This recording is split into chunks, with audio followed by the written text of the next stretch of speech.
नमस्कार दोस्तों, स्वागत है आपका प्रयागराज स्टेनो चैनल पर। रामधारी गुप्ता खंड 2 से प्रतिलेखन संख्या 11, 100 शब्द प्रति मिनट की गति से बोला जाएगा। डिक्टेशन शुरू होगी 5 सेकंड में। Ready, start. भाइयों, आखिरकार एक लंबे संघर्ष के बाद, जो कि मुख्य रूप से अहिंसात्मक था और जिसका नेतृत्व ऐसे विलक्षण व्यक्ति ने किया जो अहिंसा और सत्य को ईश्वर का पर्याय मानता था, परंतु स्वतंत्रता के किनारे पहुंचने के अंतिम चरण में भारत को खून की नदी में से होकर गुजरना पड़ा और यह नदी भारतीयों ने ही खोदी थी तथा इसमें भारतीयों का ही खून बह रहा था।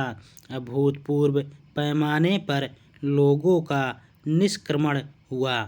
पुरुषों, स्त्रियों, बच्चों, बूढ़ों, बीमारों समेत 1 करोड़ व्यक्ति, जिनके शरीरों से खून चूकर भारत की भूमि तक को रंग रहा था, भारत के एक ओर से दूसरी ओर गए।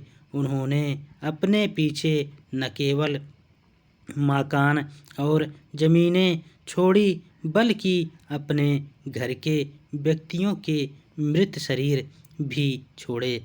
स्वतंत्र भारत के किनारे तक पहुँचने के लिए देश को यह मूल्य चुकाना पड़ा और वह 2 प्रभुता संपन्न राष्ट्रों भारत और पाकिस्तान में विभाजित हो गया। यह 15 अगस्त 1947 की बात है। कांग्रेस ने, जो वास्तविक रूप से 1885 से भारत की राष्ट्रवादी थी, हमेशा भारत की एक राजनीतिक इकाई के रूप में संकल्पना की थी। कांग्रेस को अंत में भारत का विभाजन स्वीकार करना पड़ा। वैसे तो यह स्वीकृति सहमति से दी गई थी, परंतु वास्तविक रूप में देखा जाए तो यह ब्रिटिश शासकों द्वारा पिछले कई दशकों से उत्पन्न की गई परिस्थितियों के दबाव के कारण था। वोट डालो और राज करो की नीति पहल अलीगढ़ मुस्लिम कॉलेज के स्थापना के साथ शुरू की गई। एक दूसरे के बाद आने वाले 3 ब्रिटिश प्रिंसिपलों ने पृथकता का विचार मुस्लिम नेताओं और छात्रों के मन पर बैठाया।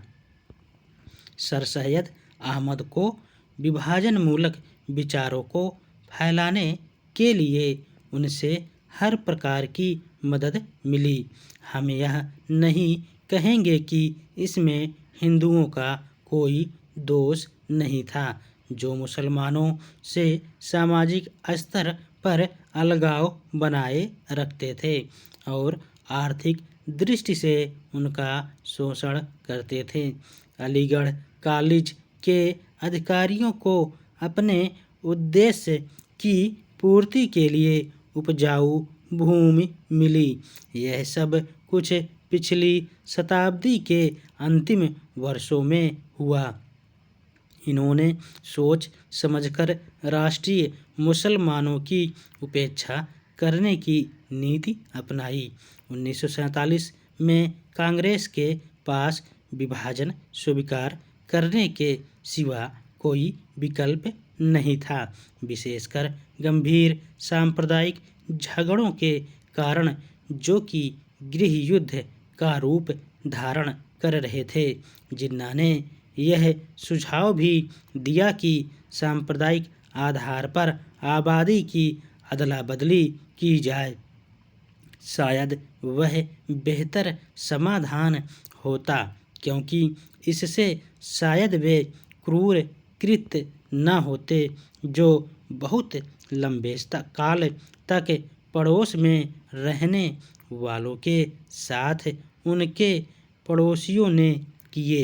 विभाजन को स्वीकार करते हुए कांग्रेस ने 15 जून 1947 को दिल्ली में एक प्रस्ताव पास किया जिसमें अंतिम बार भारत की मूलभूत एकता का आग्रह किया गया था। इसमें कहा गया था पिछली 2 पीढ़ियों के श्रम और बलिदान की नहीं बल्कि भारत का विस्तृत इतिहास और परंपरा भी इस मूलभूत एकता की साक्षी है। धन्यवाद।